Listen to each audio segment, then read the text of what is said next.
আমার ভিডিওগুলো যারা রেগুলারলি দেখেন তারা অলরেডি জেনে গিয়েছেন যে আমি প্রতিদিন অনেক হাঁটাহাঁটি করি। হ্যাঁ গাইস, আমি অনেক হাঁটাহাঁটি করি আর প্রতিদিন সন্ধ্যার পরই আমি এভাবে হাঁটতে বের হয়ে যাই।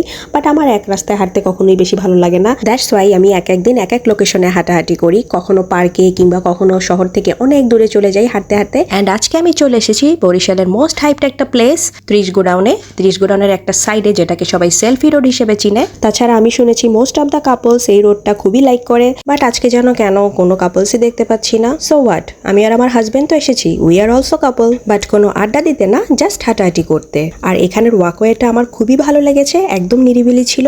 এনিওয়ে, এরপরে একটু হাঁটতে হাঁটতে সামনে এগোতেই দেখি, ওমা, এই তো সেই ভাইরাল চায়ের দোকান, যেখানে চায়ের সাথে সাথে চায়ের কাপও খাওয়া যায়। তো ভাবলাম যখন এসেই পড়েছি, চাটা একবার ট্রাই করা যাক।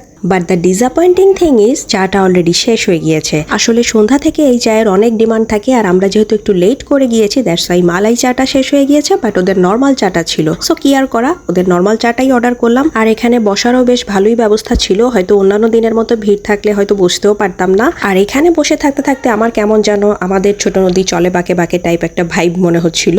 এনিওয়ে, তো এরপরে আমাদের চা চলে এলো, অ্যান্ড চায়ের সাথে আমরা একটা পোড়া রুটিরও অর্ডার করেছিলাম। অ্যান্ড চায়ের টেস্ট মোটামুটি অ্যাভারেজই ছিল। আই মিন, যারা অনেকগুলো দুধ দিয়ে একদম ঘন দুধ চা লাইক করেন তাদের কাছে অনেক ভালো লাগবে। আমি যেহেতু এত দুধের চা লাইক করি না, দ্যাটস ওয়াই আমার কাছে ততটা ভালো লাগেনি। বাট এই পোড়া রুটিটা সত্যি অনেক ভালো লেগেছিল, আমার হাজবেন্ডের কাছেও অনেক ভালো লেগেছিল। অ্যাকচুয়ালি পোড়া রুটিটার কারণেই চায়ের টেস্টটা যেটুকু বেড়ে গিয়েছিল।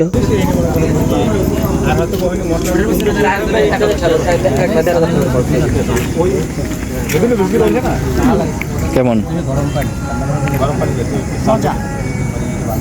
আসলে এই পোড়া রুটিটার টেস্ট অনেক ভালো লাগছিল, একদম প্রপারলি সফট ছিল। আমি একদম মজা করে রুটিটা খেয়েছি। দেখলেন তো অবস্থাটা, কোথায় গেলাম হাঁটাহাঁটি করতে, আর হাঁটাহাঁটির বদলে এখন আমরা ঘন গরুর দুধের চা, রুটি এসব খেয়ে ফেলছি। ব্যাপার না, যতটুকু খেয়েছি তার থেকে দ্বিগুণ বার্ন করে বাসায় ফিরেছি। বাট সেই সাথে একটা সুন্দর সময়ও কাটিয়েছি, যেটা আপনাদের সাথে অলরেডি শেয়ার করে ফেললাম। অ্যান্ড নেক্সট আমি আবারও এখানে আসবো, এখানের মালাই চা খেতে, অ্যান্ড সেটাও আপনাদের সাথে শেয়ার করবো ইনশাল্লাহ। সেই পর্যন্ত সবাই ভালো থাকবেন, সুস্থ থাকবেন, আল্লাহ হাফিজ।